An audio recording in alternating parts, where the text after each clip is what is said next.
यावेळेस आपण काही वचन वाचूया आणि आपण आजच्या वचनाची सुरुवात करूया. रोमकरास पत्र याचा 8वा अध्याय आणि याचा 28वा वचन. रोमकरास पत्र याचा 8वा अध्याय. पायलकडे एक माईक द्या प्लीज, ती वाचेल आणि आपण सर्वजण लक्ष देणार आहोत. रोमकरास पत्र याचा 8वा अध्याय वचन 28.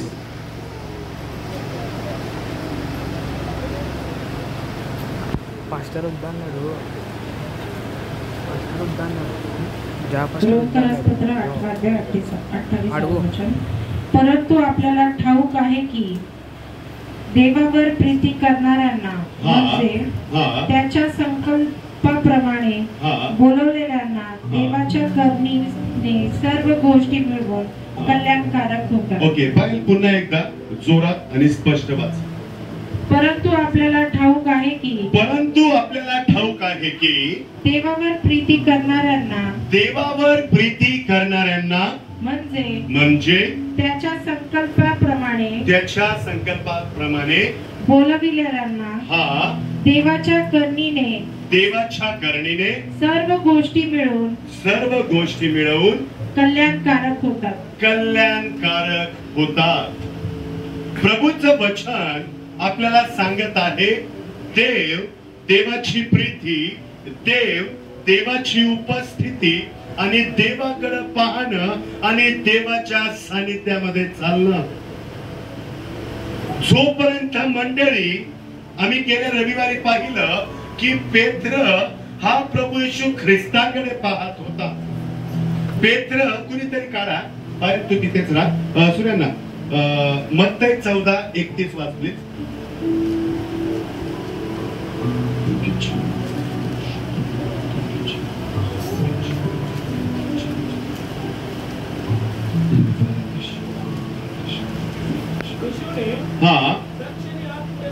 येशूने 30 पासून वाच. परंतु गेल्या रविवारी आम्ही पाहिलं की पेत्र हा त्या समुद्रावरती चालत असताना पेत्र येशूला पाहतो आणि म्हणतो, तू जर येशू आहे मला आज्ञा कर. आणि तो त्या पाण्यावरती चालू लागला आणि चालत असताना वाचन 30वा वचन. परंतु वारा पाहून तो भ्याला आणि बुडू लागला असता. प्रभूजी मला वाचवा. येशूने हात पुढे करून त्याला धरिले आणि म्हटले, अरे अल्पविश्वासू, तू संशय का धरलास? ज्यावेळेस आम्ही आमच्या ख्रिस्ती जीवनामध्ये चालत असताना, राहत असताना, आम्ही आमच्या ख्रिस्ताकडे पाहून आमचं जीवनक्रम जगत असताना सर्वात महत्वाची गोष्ट आहे की आम्हाला आमचं जीवन ख्रिस्ताच्या प्रीतीमध्ये, आम्हाला आमचं जीवन ख्रिस्ताच्या वचनामध्ये, आम्हाला आमचं जीवन ख्रिस्ताच्या आराधनेमध्ये, आम्हाला आमचं जीवन ख्रिस्ताच्या उपस्थितीमध्ये घेऊन चालायचं आहे. आणि म्हणून रोमकरास पत्र याचा 8वा अध्याय आणि 28वा वचन म्हणतं, परंतु आपल्याला ठाऊक आहे की देवावर प्रीती करणाऱ्यांना म्हणजे त्याच्या संकल्पाप्रमाणे, म्हणजे त्याची इच्छा जाणून घेणाऱ्यांना, त्यांनी जे नमूद करून ठेवलेलं आहे तुमच्यासाठी आणि माझ्यासाठी, त्या प्रत्येक गोष्टी घेऊन चालत असणाऱ्यांना देवाच्या करुणेने सर्व गोष्टी मिळून कल्याणकारक होतात. प्रत्येक गोष्ट मिळते आणि ती फक्त मिळते म्हणत नाही वचन, तर ती तुमच्यासाठी आणि माझ्यासाठी कल्याणकारक होते, कल्याण प्राप्त होतं. वचन आम्हाला सांगतं की ज्या वेळेस तुम्ही आणि मी प्रभूच्या वचनात चालतो, वचन आम्हाला सांगतं की पेत्राचं लक्ष हे जगाकडे गेलं, वाऱ्याकडे गेलं, म्हणून तो बुडाला. त्याचा रस्ता बुडला. जोपर्यंत त्याचं लक्ष प्रभूकडे होतं. आणि रोमकरास पत्र याचा 8वा अध्याय आणि 28वे वचन म्हणतं की देवावर प्रीती करणाऱ्यांना, देवाच्या वचनावरती प्रीती करणाऱ्यांना. पेत्राचं खूप प्रेम होतं, खूप प्रेम होतं. तुम्ही पेत्राचं आणि प्रभू येशू ख्रिस्ताचं जर नातं पाहिलं तर एका ठिकाणी येशू त्याच्याकडे पाहतो आणि म्हणतो की तू माझ्यावर प्रीती करतोस का? तो म्हणतो हा. 1 नाही 2 नाही 3 वेळा त्याला विचारतो. पाहूयात आपण करतो. जो प्रीतीमध्ये चालतो, जो प्रीतीमध्ये आपलं जीवन बांधून ठेवतो, जो ख्रिस्ताच्या प्रीतीमध्ये आपल्या कुटुंबाला बांधून ठेवतो, त्या प्रत्येक व्यक्तीचं जीवन हे परमेश्वराच्या वचनाने आशीर्वादित झालेलं आहे. जो स्वतःचं जीवन परमेश्वराच्या प्रीतीमध्ये बांधून ठेवतो, वचन म्हणतं देवावर प्रीती करणाऱ्यांना, घरच्यांवर नाही. घरच्यांवर करा याचा अर्थ असं नाही घरच्यांना जाऊन रट्टे नाही, घरच्यांना जाऊन भांडा असं नाही, घरच्यांसंगती काहीतरी उद्यात असं नाही. पण वचन या ठिकाणी पाहिलं पुन्हा एकदा, परंतु आपल्याला ठाऊक आहे की, परंतु आपल्याला ठाऊक आहे की देवावर प्रीती करणाऱ्यांना, देवावर प्रीती करणाऱ्यांना म्हणजे त्याच्या संकल्पाप्रमाणे बोलवलेल्यांना देवाच्या करणीने, त्याच्या विचारानं त्यानं ज्याला ज्याला बोलवलं आहे. बघा वचन काय सांगतं, त्याच्या विचारानं ज्याला त्यांनी निवडलेला आहे, त्याच्या विचारांनी ज्याची निवड केलेली आहे, ज्याला पाचारण केलेलं आहे, त्या प्रत्येक व्यक्तीसाठी हे वचन आहे. आणि आज देवजो बाप, देवजो पुत्र आणि देवजो पवित्र आत्मा या त्रैकत्वाच्या नामामध्ये मला तुम्हाला चॅलेंज देऊन सांगायला आवडेल की इमॅन्युएल चर्चला परमेश्वरानं निवडलेला आहे. इमॅन्युएल चर्च मधील प्रत्येक कुटुंबाला परमेश्वरानं निवडलेला आहे. इमॅन्युएल चर्च मधील प्रत्येक कुटुंबासाठी, प्रत्येक युथ साठी, प्रत्येक लेकरासाठी, प्रत्येक कुटुंबासाठी त्या परमेश्वराकडे उत्तम ती योजना आहे. फक्त त्याची इच्छा आहे की आम्ही त्याच्याकडे पाहावं. फक्त त्याची इच्छा आहे की आमचं लक्ष, आमचं अंतःकरण, आमचं जीवन हे ख्रिस्ताकडे असावं. आणि म्हणून वचन म्हणतं 2 तिमोथी 1 अध्याय आणि 9 वचन,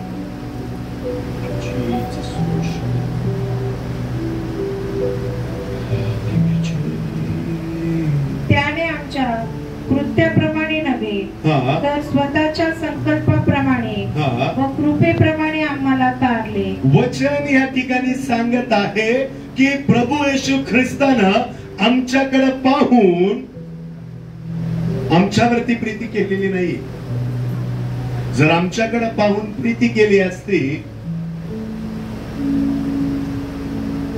सॉरी मी हे शब्द वापरतो, आम्ही कधीच संपलो असतो किंवा आम्ही कधीच आमचं जीवन हे संपलं असतं किंवा आम्ही मरण पावलो असतो किंवा आमचं जीवन हे 100% नाशाच्या मार्गाला राहिलं असतं. कारण वचन काय म्हणतं पुन्हा एकदा पाहिजे 2 तिमोथी याचा 1 अध्याय. प्लीज मंडळी, जर तुम्ही शास्त्र काढलं असेल अंडरलाईन करा आणि म्हणा की प्रभू हे वचन मी माझ्यासाठी स्वीकारतो. लिहा तिथं साईडला, प्रभू हे वचन मी माझ्यासाठी, माझ्या कुटुंबासाठी स्वीकारतो. वाच पाहिजे, त्याने आमच्या कृत्याप्रमाणे नव्हे, त्याने आम्ही जे वागतो, जे चालतो, जे विचार करतो, जे अंतःकरणामध्ये असतं, ज्या प्रत्येक गोष्टीत राहतो, त्या गोष्टीकडे पाहून स्वतःच्या संकल्पनाप्रमाणे व कृपेप्रमाणे आम्हाला तारले. त्यांनी आम्हाला तारलेलं आहे त्याच्या योजनेनुसार. गेल्या रविवारी आम्ही पाहिलं की आम्ही आमच्या आईच्या गर्भामध्ये पिंड रूपानं होतो, त्याच वेळेस त्याच्या नेत्रानं आम्हाला पारखलेलं आहे. गेल्या रविवारी आम्ही पाहिलं की आम्ही आमच्या आईच्या गर्भामध्ये असताना त्याच्या नेत्रानं आम्हाला पारखलं आहे, आमची निवड केलेली आहे. आणि आता पुढे जाऊन वचन आम्हाला म्हणतं पुन्हा एकदा, त्याने आमच्या कृत्याप्रमाणे नव्हे तर स्वतःच्या संकल्पाप्रमाणे, स्वतःच्या योजनेप्रमाणे, स्वतःच्या विचाराप्रमाणे व कृपेप्रमाणे आम्हाला व त्याच्या कृपेमध्ये त्यांनी आम्हाला तारले आहे व पवित्र पाचारणाने व पवित्र पाचारण त्यानं तुम्हाला आणि मला दिलेला आहे.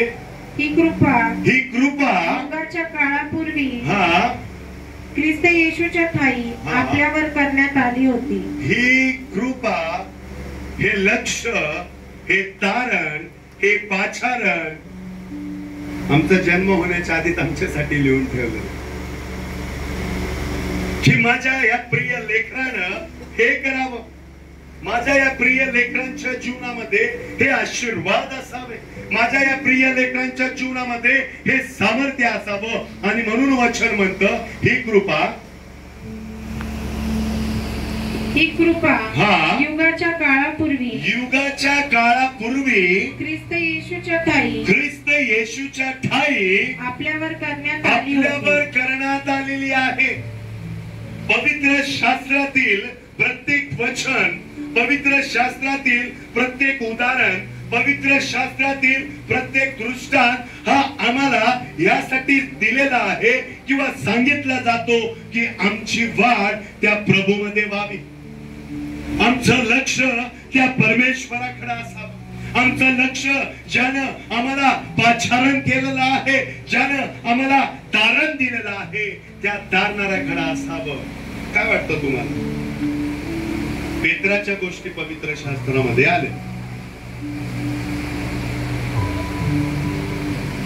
ज्यांना ते भेटलं, जे अध्याय भेटले, जे स्कॉलर होते, जे शोधक होते, त्यांनी विचार केला असता हा अध्याय नको टाकायला, कारण इकडे पेत्राचा अविश्वास दिसतोय. विचार करण्यासारखी गोष्ट. काल रात्री मी विचार करत होतो की का बरं त्यांनी पेत्राचं टाकलं असेल. त्यांना बऱ्याच गोष्टी भेटल्या, पवित्र शास्त्र भेटलं, बऱ्याच गोष्टी भेटल्या, बरेच वचन भेटले. पेत्राचं ते तिकडे तो अध्याय स्किप करू शकले असते, कारण पेत्र हा येशूच्या जवळ राहणारा होता, सगळ्यात जास्त प्रेम करणारा होता, त्याचाच अल्पविश्वास तिथं दिसतोय.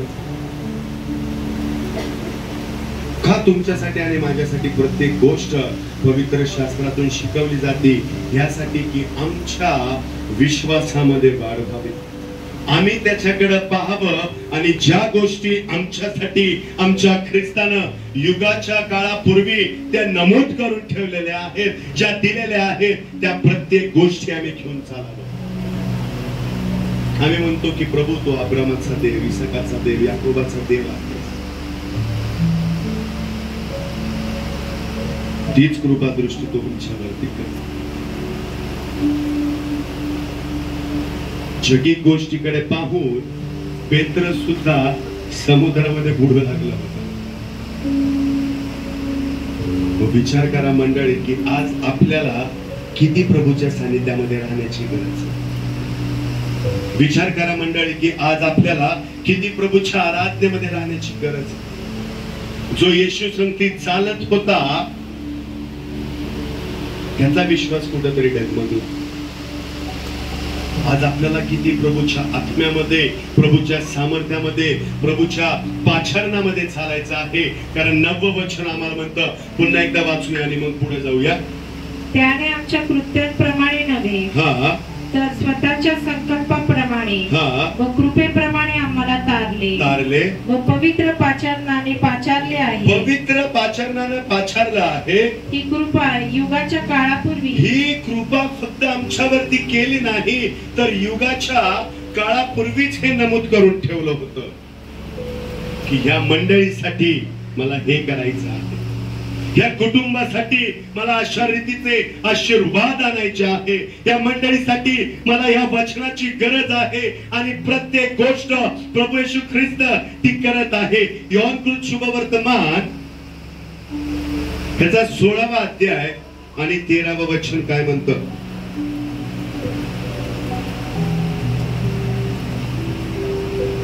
योहानकृत शुभवर्तमान सर्वजण काढूया.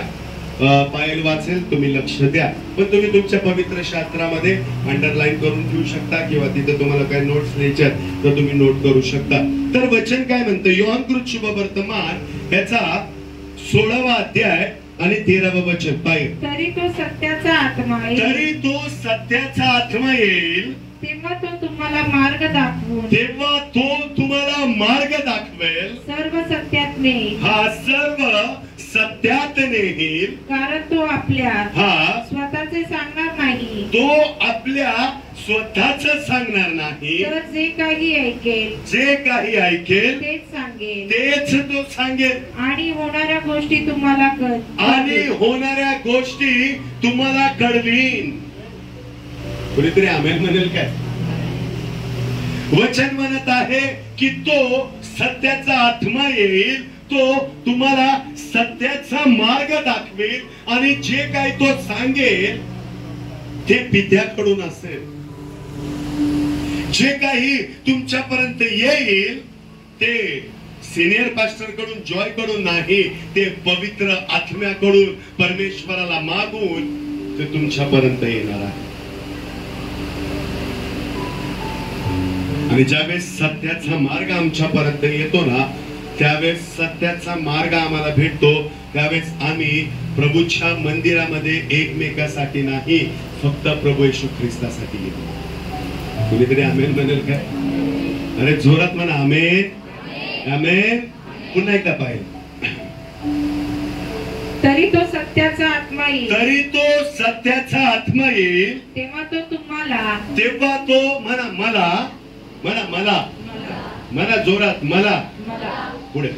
तेव्हा तो तुम्हाला मार्ग दाखवून, तेव्हा तो मला मार्ग दाखवेल, सर्व सत्यात नेईल. तो सर्व सत्यात आपल्याला घेऊन जाईल. कारण तो आपल्या स्वतःचे सांगणार नाही, तो आपल्या स्वतःच कधीच सांगत नाही. तर जे ज्यावेळेस वचन आमच्यापर्यंत येतं, ज्यावेळेस एखादा प्रभूचा दास, प्रभूची दासी किंवा आम्ही वचन वाचत असतो आणि ते वचन वाचत असताना आमच्या अंतःकरणामध्ये एखादा विचार येतो, तो आमच्यापासून नाही मंडळी, तो आमच्यापासून नाही, तो आमच्यापासून नाही. प्रभू येशू ख्रिस्त पेत्राकडे पाहतो आणि त्याला म्हणतो अल्प विश्वासू. हा शब्द तिथं आला, अल्प विश्वासू. तू संशय का धरिलास? ज्यावेळेस सत्याचा आत्मा आमच्याकडे येतो, ज्यावेळेस सत्याचा मार्ग आमच्याकडे येतो, त्यावेळेस मुळेच आम्हाला त्या सत्यावरती, त्या मार्गावरती, त्या प्रभूच्या येणाऱ्या गोष्टींवरती अल्प विश्वास आणि संशय न ठेवता प्रभूच्या सानिध्यात वाढणं गरजेचं आहे. प्रभूच्या सानिध्यात वाढणं गरजेचं आहे. कित्येक कुटुंब मी तुम्हाला दाखवू शकतो की जे ख्रिस्ताला ओळखतात. ऐका मी काय म्हणतो, कित्येक कुटुंब मी तुम्हाला दाखवू शकतो जे ख्रिस्ताला ओळखतात, पण ख्रिस्ताचा त्यांचं काहीच घेणं देणं नाही. ही खरी गोष्ट आहे, ही खरी गोष्ट. जर मी ख्रिस्ती म्हणून जगत आहे, जर मी ख्रिस्ताचा म्हणून जगत आहे, जर मी ख्रिस्ताचं वचन घेऊन चालत आहे, जर मी ख्रिस्ताचं वचन ऐकतो, जर मी आराधना करतो, जर मी प्रार्थना करतो, तर आम्हाला अविश्वास न ठेवता, संशय न धरता प्रभूच्या त्या जो सत्याचा आत्मा आहे, पुन्हा एकदा बाहेर ते वचन वाच. 16-13. तरी तो सत्याचा आत्मा येईल, तो सत्याचा आत्मा येईल, तेव्हा तो तुम्हाला मार्ग दाखवेल, तेव्हा तो तुम्हाला मार्ग दाखवेल, सर्व सत्यात नेईल. तो सर्व सत्यात नेईल. कारण तो आपल्या स्वतःचे सांगणार नाही, तो आपल्या स्वतःच मुळीच सांगत नाही मंडळी. ज्यावेळेस तो सत्याचा आत्मा येईल, ज्यावेळेस तो पवित्र आत्मा आमच्या जीवनामध्ये कार्य करू लागतो, ज्यावेळेस प्रभूचं वचन आमच्या जीवनामध्ये कार्य करू लागतं, त्यावेळेस ते वचन स्वतःच सांगत नसतं. त्यावेळेस स्वतःच सांगत नसतो. प्रभूचं वचन हे डोमणे मारण्यासाठी नाही. ऐका, प्रभूचं वचन हे डोमणे मारण्यासाठी नाही. प्रभूचं वचन ह्याच्या हृदयाला टोचावं म्हणून नाही. प्रभूचं वचन हे दुधारी तलवार आहे आणि प्रत्येकाच्या अंतःकरणासंगती बोलणार आहे. बाळ कधीच स्टेजवरून किंवा कुणाच्या घरी प्रेयर असेल तर वचन टोमणे मारण्यासाठी सांगत नाही. कारण प्रभूचं वचन सांगतं की सत्य तुम्हाला समजेल आणि सत्य तुम्हाला, जोरात वचन माहिती आहे ना, सत्य तुम्हाला समजेल आणि सत्य तुम्हाला अंधारात बांधून ठेवेल. हा, बंधन मुक्त करेल. प्रभूचं वचन सांगतं की सत्य तुम्हाला समजेल आणि ते सत्य प्रभूचं वचन आहे. सत्य तुम्हाला समजेल आणि ते सत्य प्रभूची आराधना आहे. सत्य तुम्हाला समजेल आणि सत्य ही प्रभूची उपस्थिती आमच्या कुटुंबामध्ये, आमच्या घरामध्ये आणि आमच्या लेकरांच्या जीवनामध्ये प्रभू येशूच्या वचनानं आम्हाला घ्यायचे आहे. कारण प्रभूचं वचन सांगतं सत्य तुम्हाला समजेल आणि सत्य तुम्हाला बंधन मुक्त करणार आहे. ते बंधनामध्ये तुम्हाला बांधून ठेवणार आहे. आणि म्हणून वचन म्हणतं योहान 3:16. येस, बरोबर, बोललेस जोरात.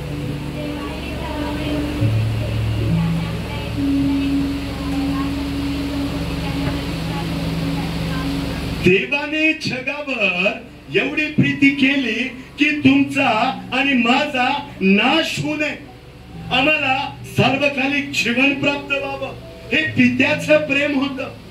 पित्याने केलेली ही प्रीती आहे, जी प्रीती आम्हाला प्रभूच्या सामर्थ्यामध्ये बांधून ठेवते. मग त्या पित्याच्या प्रीतीला आम्हाला कशा रीतीने मिळवायचंय तुम्हाला माहिती आहे. प्रभू येशू ख्रिस्त, येशू पेत्राचा मित्र होता. दोघे फ्रेंड होते, खूप चांगले मित्र होते. पण तुम्हाला माहिती आहे खऱ्या अर्थी येशू पेत्राचा आध्यात्मिक पिता होता, स्पिरिच्युअल फादर होता. पेत्र हा मासे धरायला जात होता, काही भेटलं नाही, काही झालं नाही. येशूने त्याला सांगितलं असं नाही असं कर, तिकडे जातो. म्हटलं अरे बाबा मी रात्रभर कष्ट करून थकलोय, तुला काय माहिती समुद्राचं, मी इथं उडी मारली तिकडे निघेल, एवढा मला समुद्र पाठ आहे माझा. आणि एका शब्दात येशूच ऐकलं. येशूने त्याला तिथं ते सामर्थ्य दाखवलं आणि त्या बोट मध्ये असतानाच पेत्रानं येशूला त्याचा आध्यात्मिक पिता म्हणून स्वीकारलं होतं. ज्यावेळेस पेत्रानं येशूला आध्यात्मिक पिता म्हणून स्वीकारलं त्यावेळेस त्या दोघांचं नातं जर आम्ही जिथं जिथं पाहिलंय, तुम्हाला माहितीये पेत्र ज्यावेळेस येशू स्वर्गात जातो, नंतर ते स्वर्गारोहण होतं. पेत्राच्या पहिल्या उपदेशामध्ये 3000 लोक आले. का आले? तो कुठून शिकला?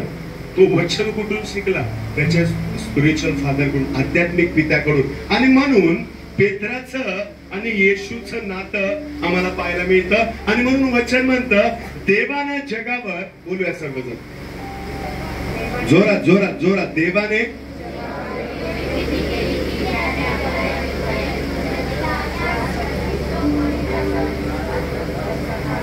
जो कोणी त्याच्यावर विश्वास ठेवतो जर त्याचा नाश होऊ नये तर त्याला सार्वकालिक जीवन. जो कोणी अल्प विश्वास ठेवत नाही, जो कोणी संशय मनामध्ये धरून राहत नाही, जो कोणी प्रभूचं वचन आहे तसं आपल्या अंतःकरणामध्ये घेऊन चालतो, त्या प्रत्येकाच्या जीवनामध्ये प्रभूचं सामर्थ्य आहे. आणि म्हणून वचन आम्हाला काय म्हणतं, पुन्हा एकदा योहान 16:13, तरी तो सत्याचा आत्मा येईल तेव्हा तो तुम्हाला मार्ग दाखवून सत्यात नेईल.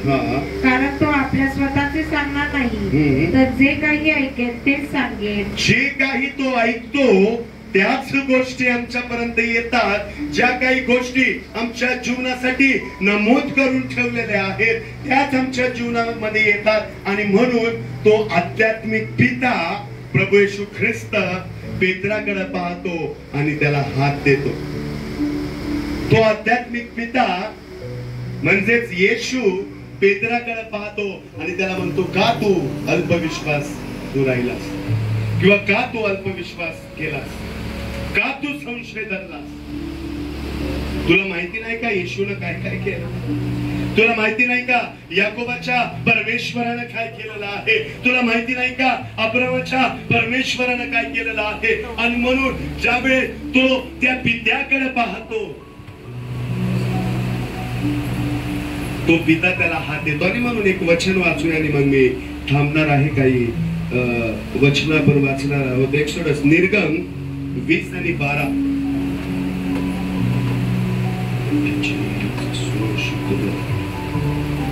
पित्याचं प्रेम आम्हाला काय सांगतं? आपल्या बापाचा व आपल्या आईचा मान. वचन या ठिकाणी सांगत आहे की पेत्र हा येशूला पाहतो आणि म्हणतो की मला तुझ्याकडे यायचंय, मला चालायचंय. त्याच्या मित्राला म्हटलं असेल, त्याच्या आध्यात्मिक पित्याला म्हटलं असेल, तो त्याच्याकडे पाहून त्याचं अंतःकरण त्यानं मोकळं केलं असेल आणि तो सुद्धा त्याला म्हणतो की तू ये. कारण त्याला माहिती होतं की तो आध्यात्मिक पिता त्याच्यासाठी योग्य तेच करणार आहे. पेत्राला माहिती होतं की जो आध्यात्मिक पिता त्यानं निवडलेला आहे, तो आध्यात्मिक पिता त्याला असंच सोडणार नाही. आणि म्हणून आम्हाला आमच्या ख्रिस्ती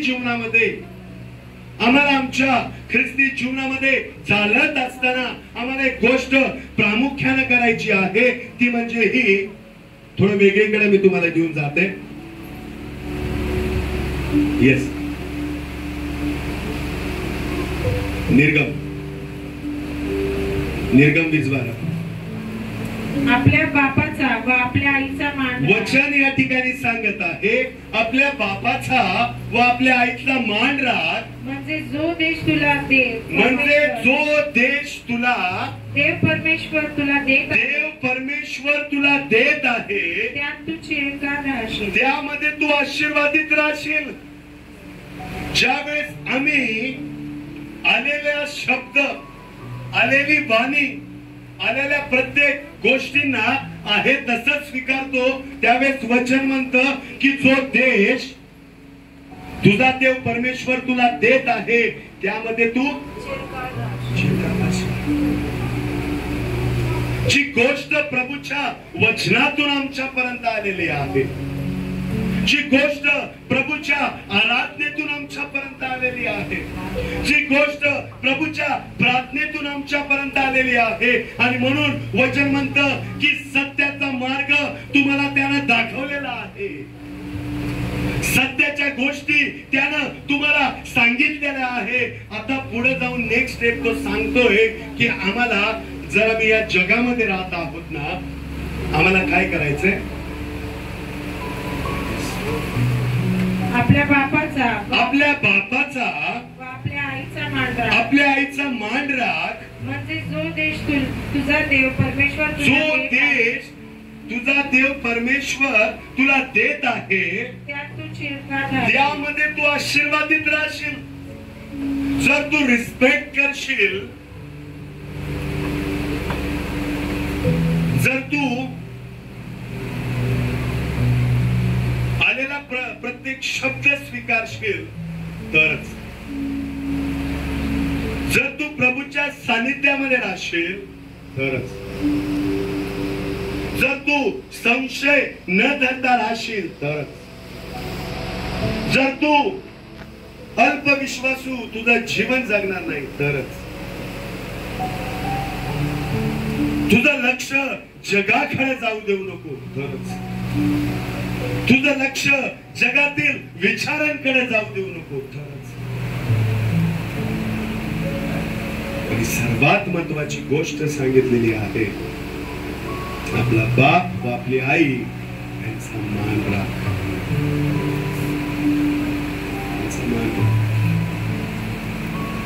आज फादर्स डे.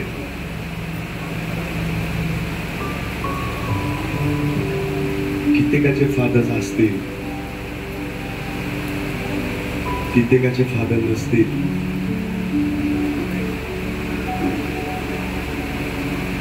कित्येक जण आपल्या पित्याला आठवत असेल, कित्येक जणांना आपल्या पित्याची आठवण येत असेल, कित्येकाला वाटत असेल की आज माझा पिता इकडे पाहिजे, कित्येकाला वाटत असेल की नाही अजून काही क्षण पाहिजे.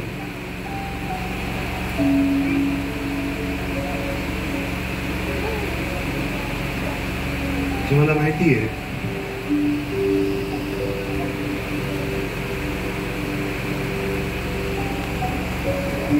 सगळ्यात उत्तम पिता पेत्राचा होता. कोण कोण? येशू. आध्यात्मिक पिता होता. जगिक पित्याचं नातं काही वर्ष, 10 वर्ष, 15 वर्ष, 20 वर्ष, 30 वर्ष नंतर ते संपते.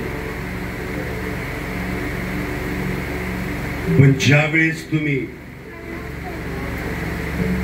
तुमच्या आध्यात्मिक पित्याकडे, प्रभू येशू ख्रिस्ताकडे, खूप आनंद वाटला मला. सकाळी मी मारियाताईचं, मीनाक्षीताईचं स्टेटस राहिलं आणि त्यांनी आध्यात्मिक पिता म्हणून डॅडींचं सुद्धा, म्हणजे मी सगळ्यांना ठेवा असं सांगत नाहीये, जस्ट तुम्हाला सांगतो, ते छान वाटलं. आपला आध्यात्मिक पिता ज्यावेळेस आपल्याला शिकवतो,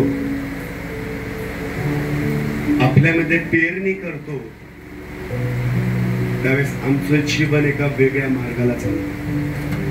पेत्राचा आध्यात्मिक पिता हा प्रभू येशू ख्रिस्त होता.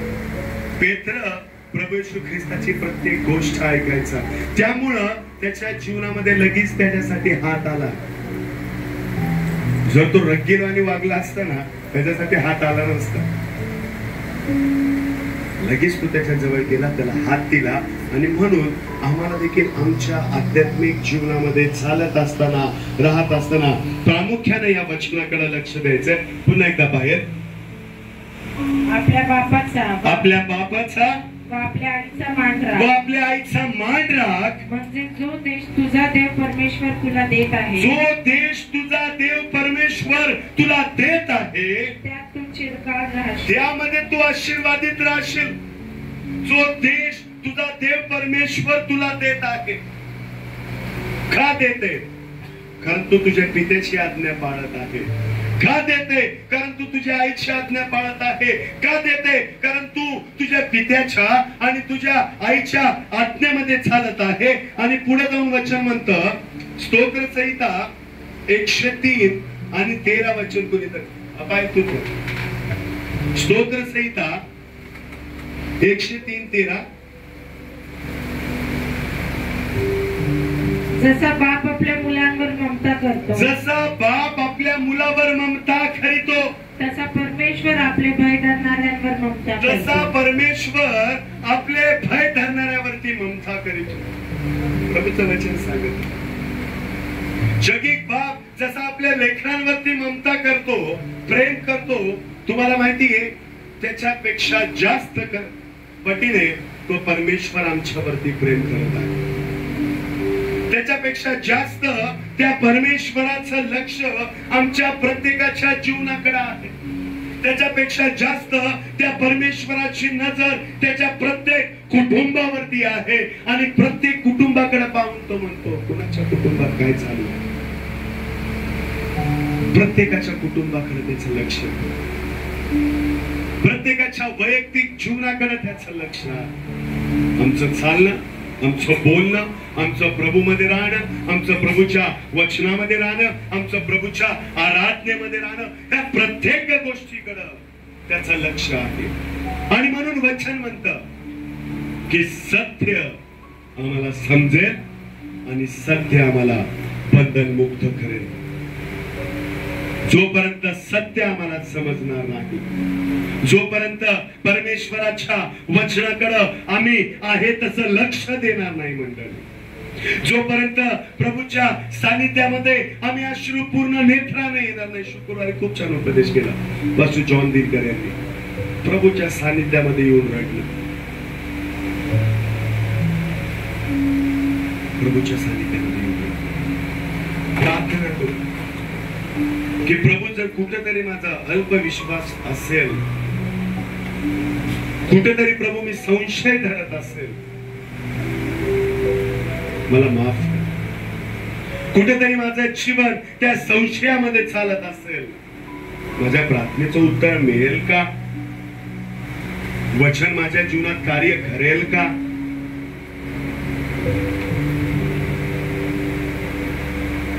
प्रभू माफ कर, प्रभू माफी दे. अहो, ज्यानं 38 वर्ष दुखणे करेला आरोग्य दिलं,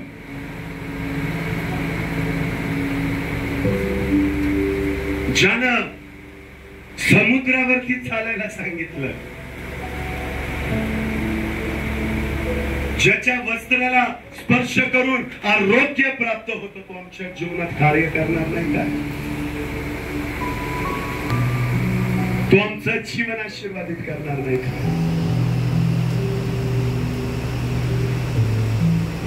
तो आमचं जीवन आशीर्वादित करणार नाही का? आणि म्हणून योहान शुभवर्तमान याचा 16वा अध्याय आणि 13वा वचन पुन्हा एकदा बाहेर वाचन आणि मग आपण प्रार्थनेत जाणार आहोत.